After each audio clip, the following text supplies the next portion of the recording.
Welcome to episode 302 of the Off and Beat podcast with Clint Nelson. I'm your host, Clint Nelson. Don't forget to like, follow, comment, subscribe, hit the notification bell. Most important, ladies and gentlemen, don't forget to suck some titties.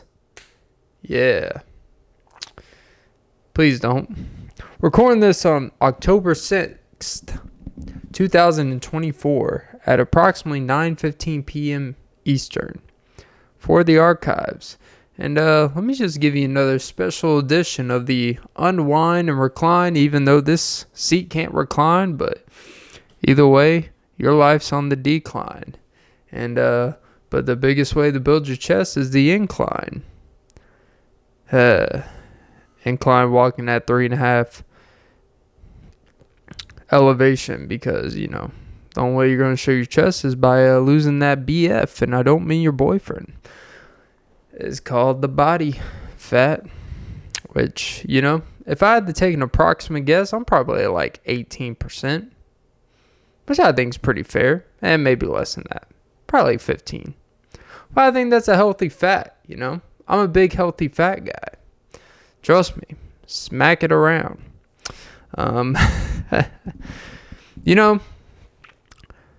Have you ever met someone that was so fit but productive at the same time? Probably not. I don't mean like someone who's really, relatively fit, but I mean like those 3 to 4% body fat people. Are any of them millionaires or billionaires, or what you would consider like, man, I would want that life? No, they're sitting there eating kale and bell, and their sex life is pretty stale. That's not a life you want. Besides, a little body fat is actually good for the intimacy, supposedly. Not too much, but just enough.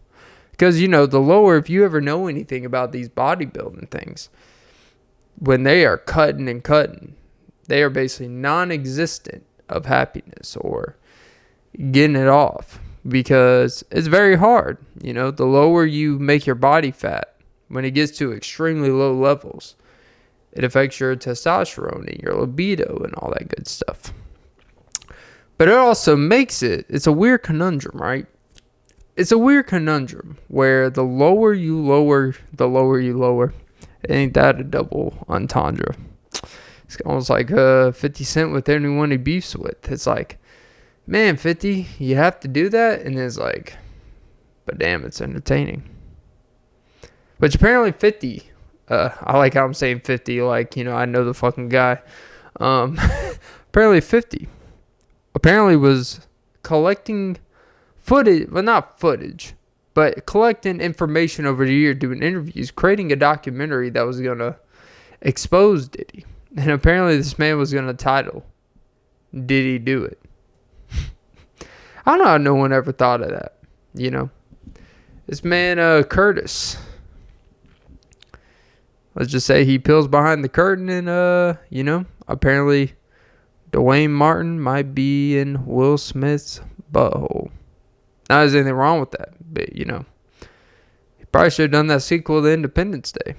Which, by the way, now that this is related, I watched the remake of Red Dawn. Now, I never saw the original, but, the 2012 version. Typically, when they make remakes, it's like a more updated, more entertaining visually situation of the original. And my God, this was the most boring fucking movie I've ever seen in my fucking life. For what you're expecting, like when I see the movie Red Dawn, I see Chris Hemsworth. He's like a veteran coming back from, Afghanistan or whatever. And apparently it's about like a fictional war. I didn't even finish the movie. And I typically finish it. I'm a finisher. Finish him. They call me the Mortal Kombat of life because I finish her. See, we got a lie on camera.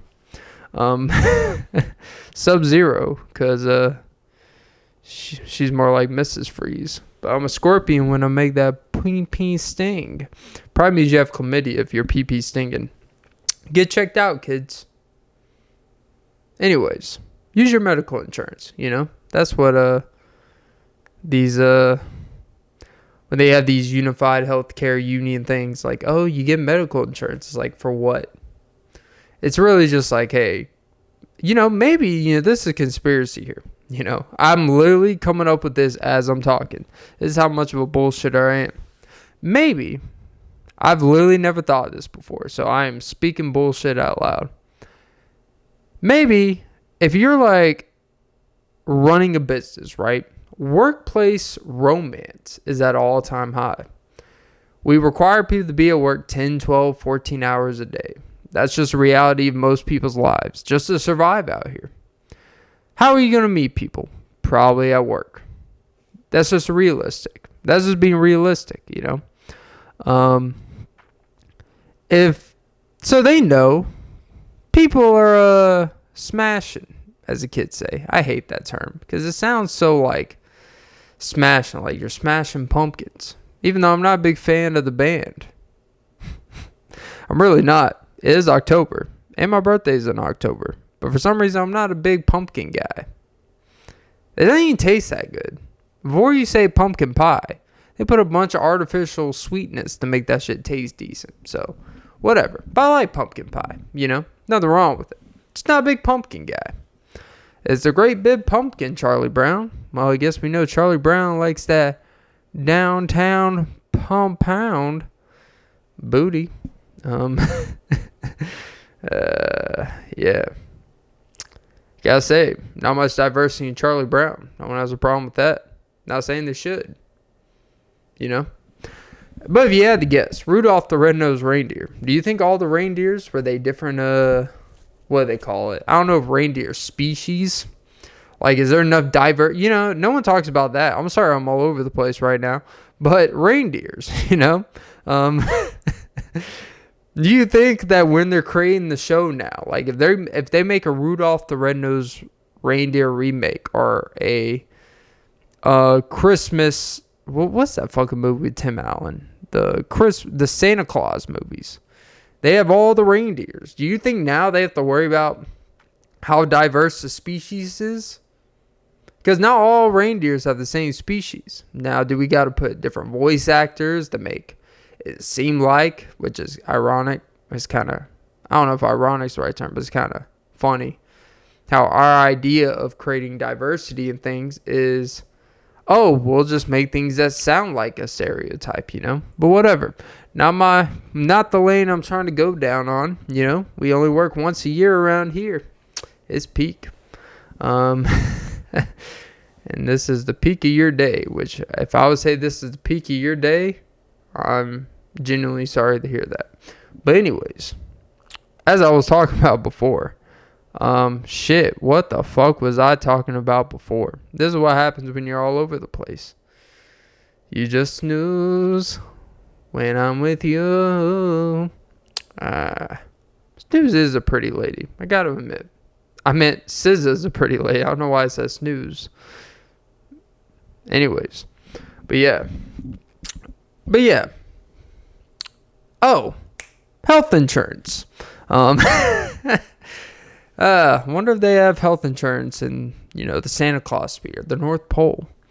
But maybe these companies, the reason why there's this big push on health insurance in a workplace is just to make sure that everyone's healthy enough to come to work. Sounds innocent in theory. But if you know that you are in a workplace where a lot of people are doing the thing with each other, it's like, hey, it's a cheap way to find out if, you're having a baby outside of your marriage or not getting everyone sick with your gonorrhea. And so, because, we need people right now. Or, maybe it is a genuine benefit. Like, hey, you know what? If you're here for the company committed, you deserve to have health insurance. Maybe. Or maybe, just making sure you're not passing shit around. Wink, wink. I wonder how that would happen. Probably shouldn't speak about this out loud. Probably Probably open a can of worms, but that would probably be a big HR issue. But yeah, I'm going to move past that because then I'm going to become an HR issue. I think I'm already an HR issue. You know, a humanly rhetorical. See what I did there? This is all rhetorical, no facts. And yes, this is some beautiful Welch's grape juice. Wink, wink.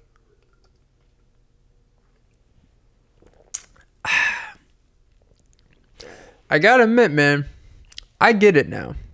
I get what the ladies are talking about. Wine is the most perfect alcohol. I gotta say. Like anything, if you manage it right, it gives you just enough goodness, but not enough downfall, right? It's all about how you drink something, right? If you try to go too fast, too heavy, next thing you end up with a lot of disappointed ladies. But if you space it out, do a little foreplay, prepare it, prepare the wine, really digest, really, let it settle in, enjoy the conversation, enjoy the thoughts in your head. All of a sudden, you could go on for days talking. But wine is like the most, and I don't get these, I think they're called sommeliers. It almost sounds like Somali pirates, but sommeliers. Where if you go these this is how you know you've made it, right? This is how you know you can afford to go to like real steakhouses. When they literally can pair the perfect wine with the steak, because they have, or like you go to these French restaurants, like if you ever saw Hell's Kitchen with Gordon Ramsay, his maitre, I think they call him maitre d'. Is it, God, I forgot the guy's name, but everyone knows. Is it Paulo or Jean-Pierre? Sounds about right. But their job, their professional, like their expertise is pairing the wine or whatever alcohol with the meal you order. And I've never really gone out to really worry about that stuff or to really even be able to think about that. When you really think about it, it's like, damn, like, I thought alcohol just tasted fine with everything, But there's something to it, There's something about wine that really kind of, it's like the perfect alcohol percentage, right? Where you don't get so fucked up to where you're completely incoherent. It makes you feel good enough, but it also reminds you that you're drinking alcohol at the same time because of all the sugar and stuff in it. Where it's like, what I hate, and I gotta admit, like, I do not get the hard seltzer stuff. I do not get it. Like, I have tried it. I bought some Mountain Dew hard seltzer. Anything that's like 5% alcohol or less is the definition of just a waste of time. I don't get hard seltzers. I guess if it's just taste and you're not trying to really get wrecked, but I'd rather just not even get alcohol in my system unless it's going to have the alcoholic effect. Alcoholic. Probably not the best terms to use. Someone get AA out here. Stands for anonymous anal. That would be some service. Can I get some anonymous anal to that'd be crazy if you're just trying to find a plan for your stepbrother to, recover, and like, man, he really needs an intervention here. You go online, you type in AA, and I was like, oh, well, this could fix some problems. Anal can fix some problems, I've heard. Not a big anal guy. I could be anal about a few things, no diddy. But, Usher's a gusher. And damn, baby, that thing's a pusher. I'm such a fool. But yeah. Imagine trying to find rehab for your stepbrother's a loved one.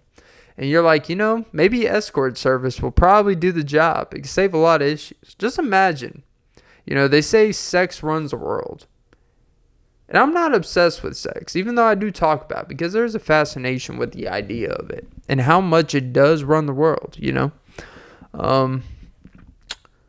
It's such a powerful tool for good or bad, and it can be used against you when you're secretly being recorded in a house, and, you know, it can be used as blackmail against you.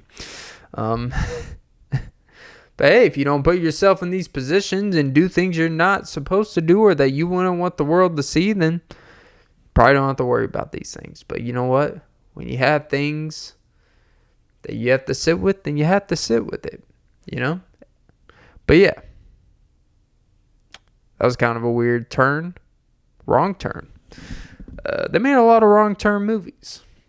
You took a wrong turn clicking on this vid or clicking on the play button.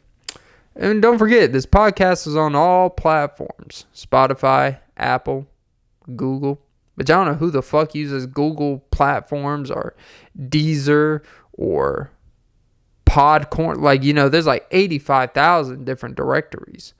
It's like, hey, we'll post, you know, you use RSS feed. Like, hey, we'll post it to all directories. And it's like, oh, great. So some scam artist in India can watch on Podbean. Congrats. Or iVox. Yeah, I know all the fucking directories. I'm a pro. But yeah, you know, I realize though, I am someone who doesn't like to change. I am not a big change guy. Even though I look homeless and I may look like I need some change. But I'm not a big change guy.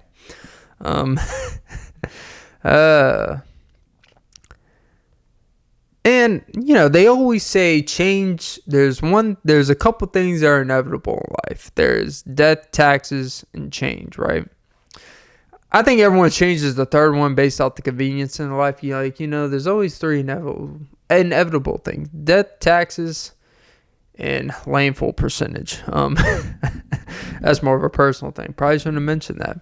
But no, in all seriousness, there is a inevitable certain things in life where you have to kind of accept that whether you want to deal with it or not, this is just part of the reality. Because if you don't change, then things will change around you, and life will get much harder for you to live. Now, I love the song Change by J. Cole. But what the fuck does he know? Sorry, Kanye and Kodak. Not black. Cameras. What the fuck does she know about cameras? But speaking of Lady Gaga, apparently Joker 2. I promise you this is not scripted. But no, apparently Joker 2. I didn't, you know, they do no good advertisements for these movies anymore. When a big movie will come out, and I know I've talked about this like 5 or 10 times on this podcast. When a movie would come out, there would be advertisements for, like, if it's a big movie like The Joker, like that, especially had the success it had in the first movie, there would be like 2 months minimum of commercials. Like, literally, I think I found out like a day before it came out. Like, there was a suggestion on something. And then it came out. And it was like, oh, people are shitting on this movie. How the fuck are people watching the movie? Like, oh, it came out October 4th. Oh. And people are like, yep, this shit sucks. Because apparently and it's even listed in the genres. It's a musical. I don't know, like, I remember I saw the first Joker movie. It's pretty good. There were some parts where he's kind of singing, but I don't think the intention of the movie was singing. So apparently it's a musical of some sort. I don't know how much of a musical. Sometimes we use that term loosely. Like, people call Les Mis a musical. Like, it's kind of a musical. People call Cats a musical. It is if you watch the original Broadway. But that bullshit they made a few years ago with Jennifer Hudson and Taylor Swift, that shit was not a musical. That was a monstrosity. Which apparently The Lion King is as a musical. Now, well, I mean, it's always been a musical. But, you know, it's not a real musical. If you don't have Josh Groban in it, it's not a fucking musical. That's a rule of thumb. The Polar Express was more of a musical than fucking that bullshit Cats movie they made, where they had Taylor Swift as a cat. Which apparently how she sneaks in the concerts. They sneak her into through like a backstage equipment like canister, and people have figured it out. Like, oh, people at theaters for a long time, like, oh, this is how she gets through without being seen and harassed. And people figured it out, and I guess they didn't hide well enough one time, and she snuck through the canister when they sat in. She got out. So I guess you got to find a new way. So yeah. Taylor Swift, I kind of like her. It's weird for someone who is so famous and in the spotlight. It really doesn't seem like she really seeks the spotlight outside of her concerts and her music, which is kind of weird to say. I think maybe when you get to a point, it's like, I don't have to do all this shit, and you're trying to find solitude more than anything. But you know what? I think Taylor Swift has actually become likable. Like, think about it. She could really, like, let's say this whole Travis Kelce thing was a publicity thing. It was just to be a famous couple. I mean, like, people take pictures of them when they're out and stuff like that. But you don't really get that, like, they're trying to be a famous couple. They just happen to be famous, and, they are together. And they know what comes with that. But it seems like they're pretty low-key as much as you possibly can be. There's no bad blood. And even if they break up, I don't think they would be in a situation where they would never, ever get back together. All right, Clint. Rest in peace, Drew. Because this love story is now opening back up for him.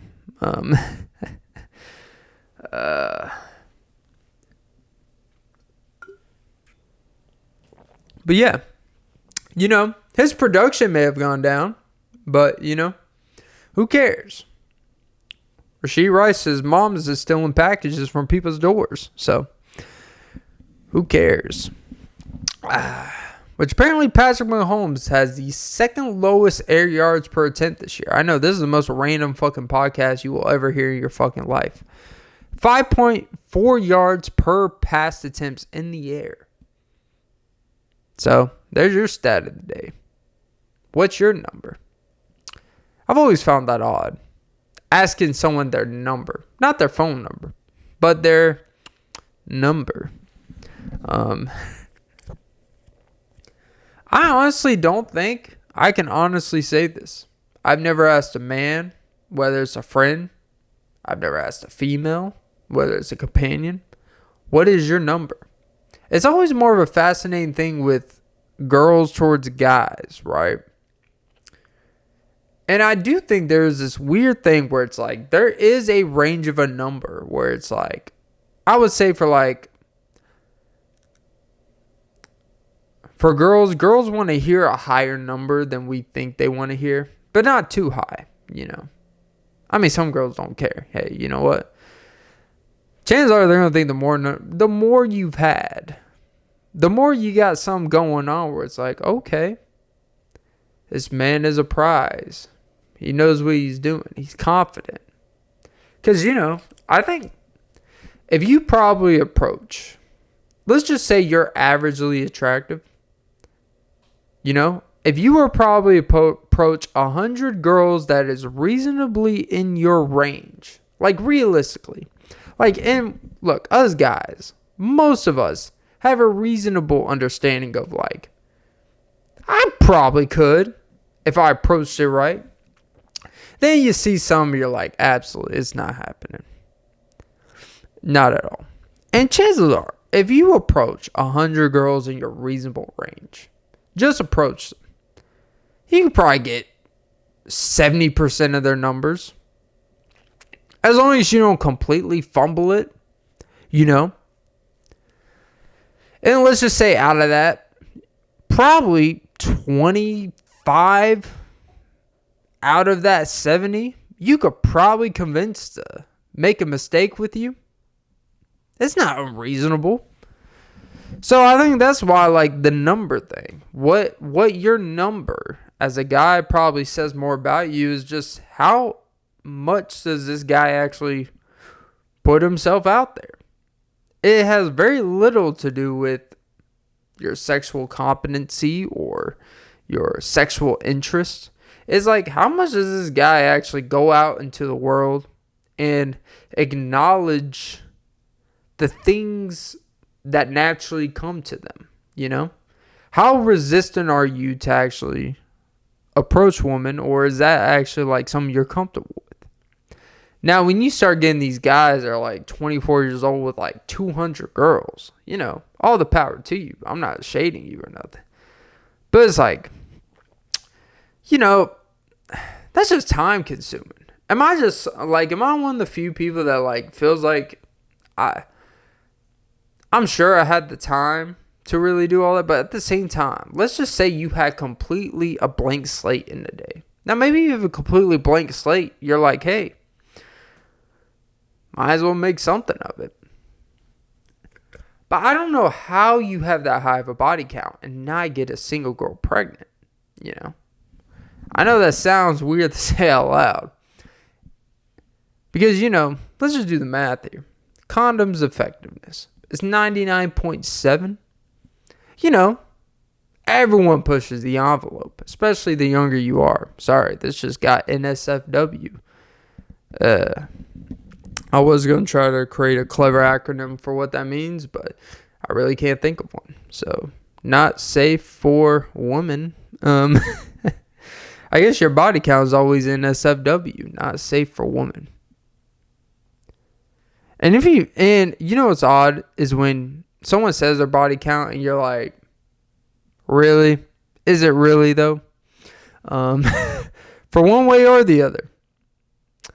But then again, you know, sometimes you'd be surprised that the more attractive someone is, the less their body count probably is. And sometimes that in between, like for guys and girls, that 3 to 5.5 range has a higher count than you think, because they had to actually develop confidence through real skills in conversation or real skills of stimulation, and had to put themselves out there just to have a chance. And that's half the battle. You know, that's when you see these, you know, guys are like, really? You? It's like, yeah. You know? So yeah, that's the power of the anatomy. But yeah, you know, Tuah. You know, I feel like the Tuah girl. I know I'm like very late to the party. I honestly do feel like she's a down-to-earth person. Everything you pick up from her, here's my view of everything that's happening with her, right? Like, I feel like she feels this pressure to have to capitalize on this social media craze. That it's almost like this once-in-a-lifetime opportunity. It's weird how it got started. Where, you know, now she has a podcast. She has, I guess, some stuff going on. She's been on pretty big podcasts with Bill Maher, Whitney Cummings, and like some actual like people with a real stable platform that exposes to even a more of a mature audience than just TikTok or Instagram. And I think the thing with her is like, people are really starting to see that like soundbite moments don't always equate to everything they have to say being more interesting. And I think when I watch like a part of her podcast, and I think, look, a lot of people have done these critiques of the podcast. It's like, I don't know, like, I'm not really going to sit here critique a podcast like that. Like, you know, whatever conversations they want to have, they want to have. But it definitely feels like forced. It doesn't really feel like something she like wants to do. You know, maybe she really does. But like when you don't start in something naturally, and it's kind of like, well, you know, since I have this now, maybe we could do this and that. It's almost like she's trying to force herself to capitalize on it, because if she doesn't capitalize on it, then it's almost like a wasted opportunity. Especially, from what I can tell, she comes from pretty, humble beginnings and reasonable bringing, where it's like she didn't come from a wealth of money or nothing like that. She was working, I think, as a bartender beforehand. And so she had to live like a pretty reasonable life to, make it through. And until she was able to make a name for herself. And it's almost like if that was given to you, but you didn't necessarily know, like, man, now I'm in a completely different thing than I ever thought of. You're just kind of doing shit. And I think that's kind of the conundrum she's in, to be honest, is you're kind of in something that it's a very vulnerable thing. It can expose the best and the worst of you. See, here's the part that people don't realize, or maybe not taking effect of, like, man, if I was just able to explain my thoughts more, maybe if I was able to talk more, people would understand me. And sometimes the more people understand you, the more unlikable you are. Sometimes the more you're like, man, this person would not be someone I would want to hang out with. Man, this person's really stupid. Man, this person's really ignorant. Like, man, this person really has nothing interesting to say. They have no original thoughts. And I'm not saying that about her. But sometimes more exposes more of you, and people actually think less of you. The more people see of you, sometimes they think less. Wow, look at Clint putting shit to fucking together. God damn it. Someone give this man an Emmy. But yeah, I think that's honestly what's kind of taking place with her. But a lot of people are shitting on the show, shitting on the podcast because it's easy, right?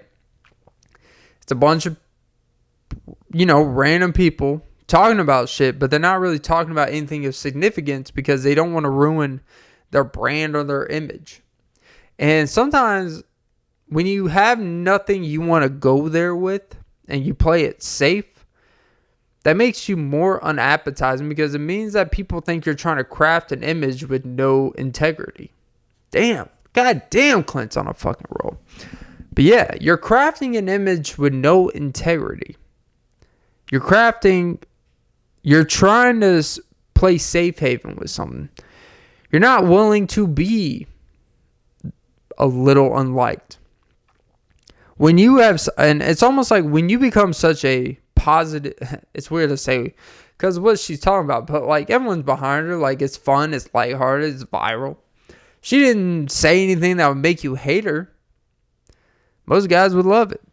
But she comes off as very like a person that you would enjoy, like a down-to-earth person.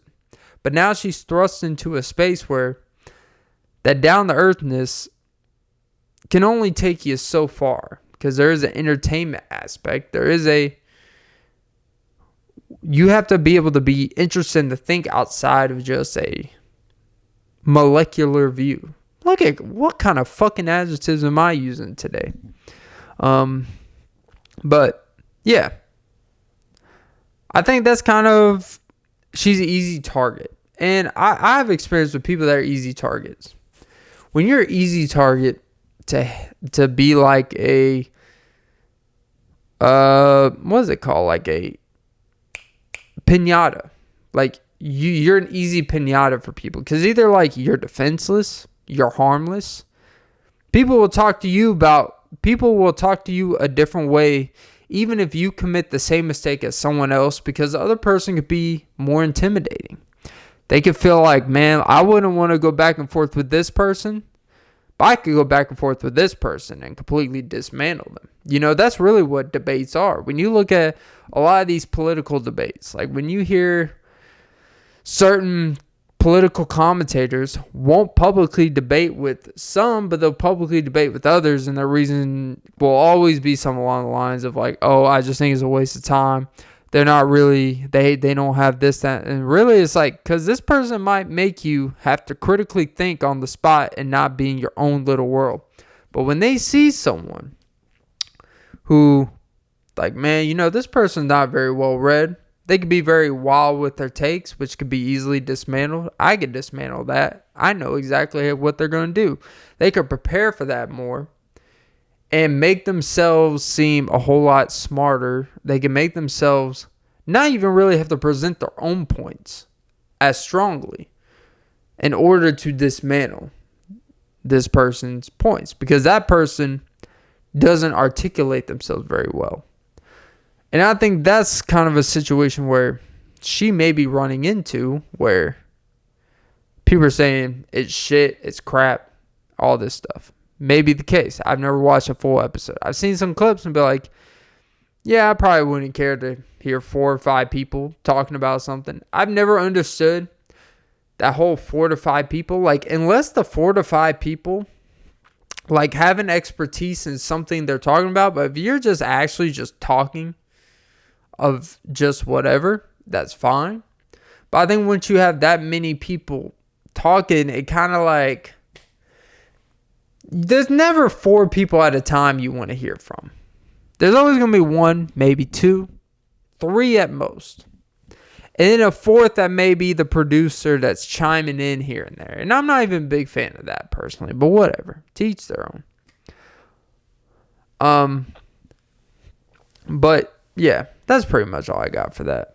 I think I'm going way too long about that. But you know what's not going on way too long? Today's sponsor, Witching Hour. The greatest red wine of your sweet blend time. It's got a nice little bark. I'm just kidding. I don't know what the fuck that means. And they're not today's sponsor. But hey, they're giving you whatever's coming out of my mind. So they deserve something. Hey, any wine that wants to sponsor the podcast, you know, I'm open to it. Me and the lady, we love to wine and dine. Not really actually go out to eat because, you know, that shit's fucking expensive. But, you know, it is weird. Not to be the relationship guru here. But I do feel like I'm at more of a place to speak on living with a woman a lot more than most, you know. Ooh, might get me in some hot water, but also might get me some, look at Clint. Really actually self-assessing. But I will say that living with a woman has changed my life tremendously. In mostly a good way. There's something about like being there for each other. I think this is the thing when we talk about things these days. There are things that people miss the point about why partnership or why having a union with someone is very important. Because you really cannot achieve or be everything you want to be or to be the best version of yourself without at least other people in your life that see more out of you than you see of yourself, right? What I mean by that, right? Like, we have these plans, we have these goals and things we want from ourselves out of our life. And sometimes we need to have our day to mean more than just achieving our own goals, but to actually contribute to something beyond ourselves.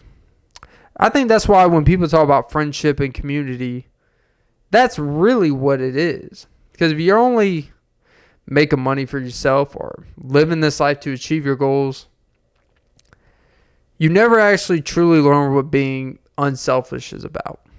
Even if you're an unselfish person, you can only be as unselfish as your circumstance allows you to be. God damn, Clint, what the fuck are you on today?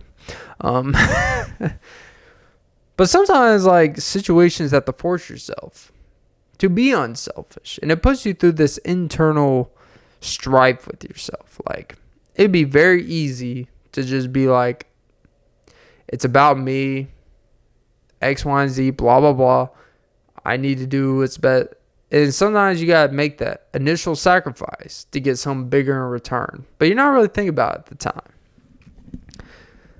But when you see, like, when you are fortunate enough to be with a very good woman in your life, what it helps you realize is, man, I really don't do shit. Like, you do shit, like the obvious shit. But there's a lot of things you don't realize until they take a few days on vacation. And I think that there's a lot of things that like, my parents always told me, like, you will never truly understand who someone is until you live with them. I don't care how many dates you go on. I don't care how many times you hang out. I don't care if you hang out 12 hours a day, hanging out at their house, at the movies, going to dinner, spending the night. Spending the night is a whole lot different than living with someone.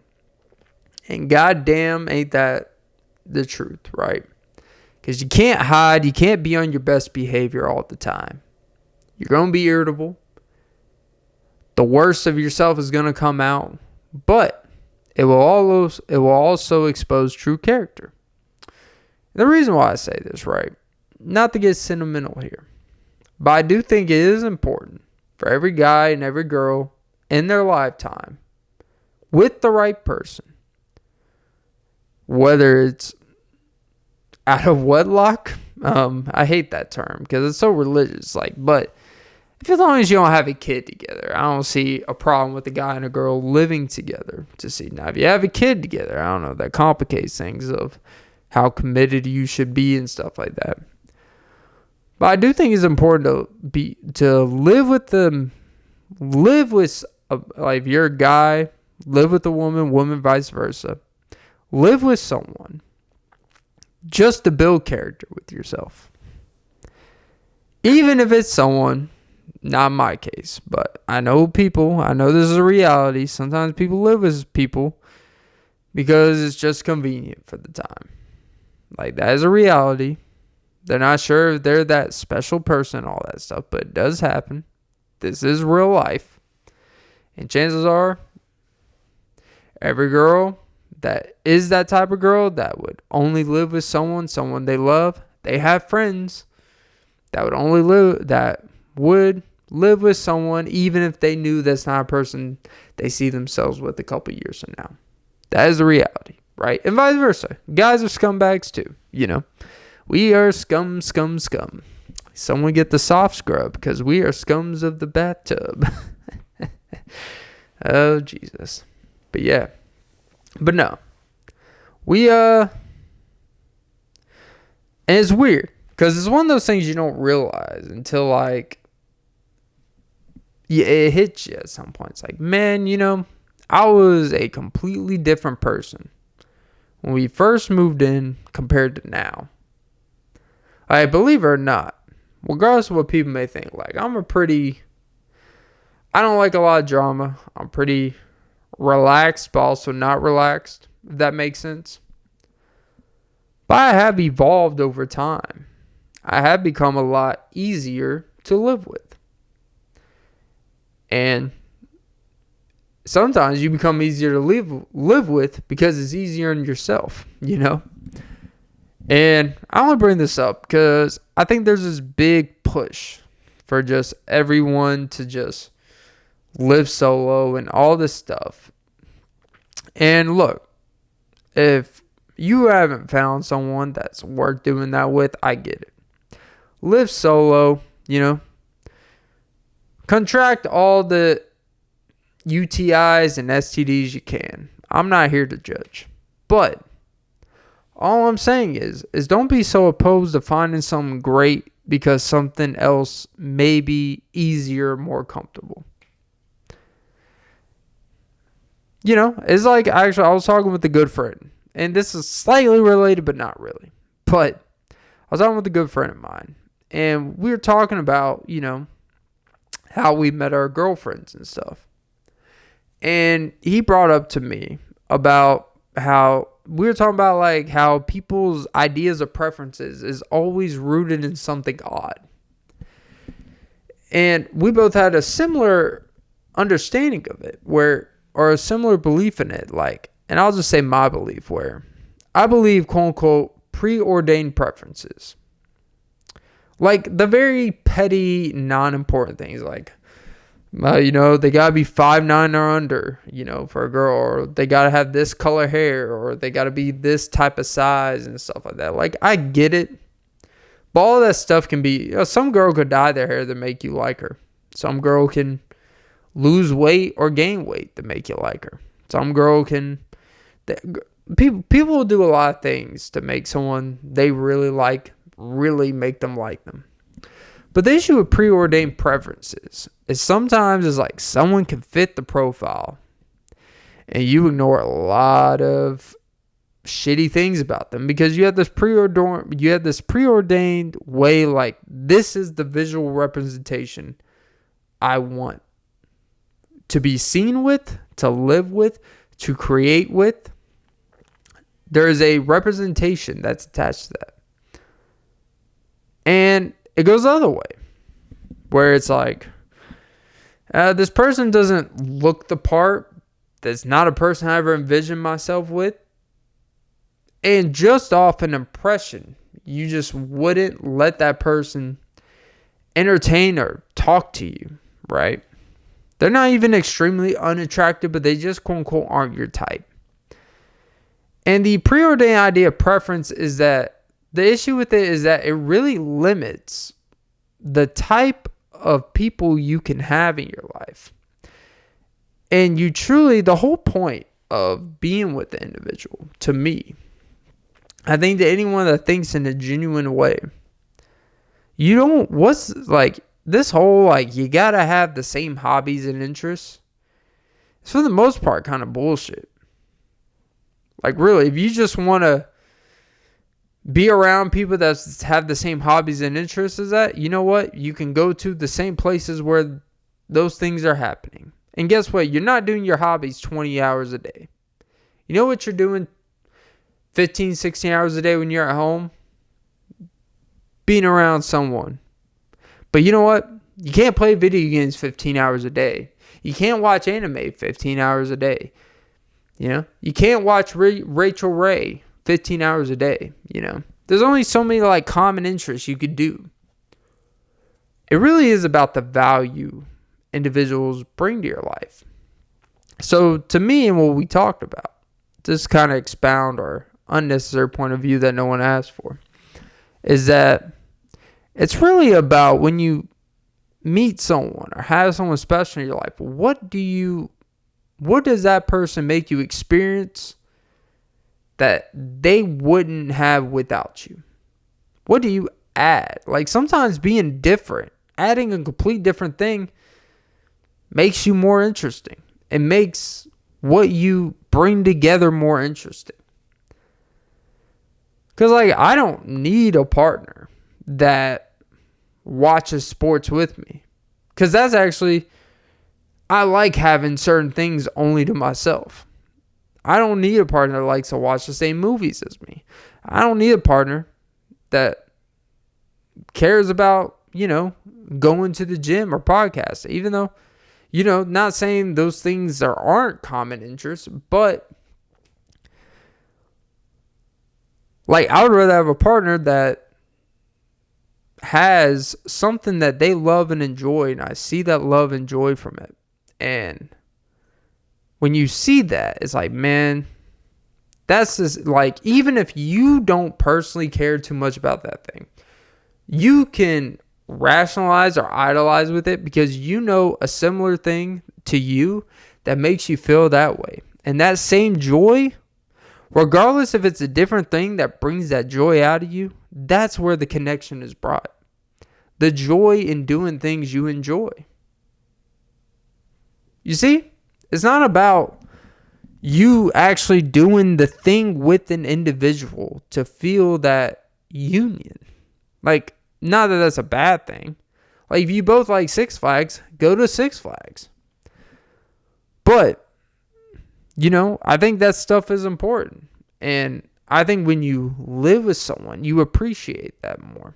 And it takes time to truly grasp that. I think people just want people that immediately have the same interests as them because it's easy. It's convenient.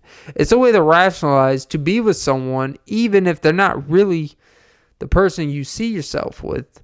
And it's easy to completely knock people out from ever considering you because it makes you feel like you have higher standards or it gives you the feel like you have a superiority, like, oh, that's not my thing. Go kick rocks, bitch. It's that type of thing. I think that's the beauty when you truly love and care for someone, and you will only realize that when you were kind of forced to over time. And that sounds bad, but trust me, it's not. When you are kind of forced to see a more introspective side of yourself and humanity, that's when you truly learn what it means to be unselfish and to love people for who they are, to care for things, to like things outside of yourself, to take interest in things outside of yourself. I think that's just important. So just don't be so anti-women or men. We could provide great things for each other. But y'all want to fuck it up. All of y'all want to fuck it up. Jesus Christ. But yeah, I guess wrap up this pod. I guess the moral of all that is hey, as John Mayer would say, you love who you love. And apparently Katy Perry is a weird kook. She kind of looks like the girl off 2.5 Men. The Charlie's neighbor, the girl who is her name Lucy or whoever? The neighbor that always jump on the porch and enter the house through the back and then jump off. Yeah. Underrated show. It's weird that was like the biggest show. Really, it's like one of the biggest sitcoms in history. Yeah, it doesn't really get that same feeling like it's the biggest sitcom. It doesn't have that like Friends or Seinfeld or like a Full House type of feeling as the biggest sitcom, but the numbers say it's one of the biggest sitcoms. So respect. Put respect on Angus T. Jones. Angus. Kind of like the lead singer of AC/DC. I think his name was Angus. Steak. So yeah. But yeah, I think I'll end it there. And that's a good place to stop. Yeah, that was episode 302 of the Offbeat Podcast with Clint Nelson. I'm your host, Clint Nelson. Don't forget to like, follow, comment, subscribe, hit the notification bell, most important ladies and gentlemen. Don't forget to suck some titties. Yeah. Have a great day, morning, night, evening. Pretty boy swag. Eating that bad. D in the bag of the Maybach tag. I don't know what any of that means, but it sounds rich. Oh, Rich, let's roll. Meow, meow, meow, meow.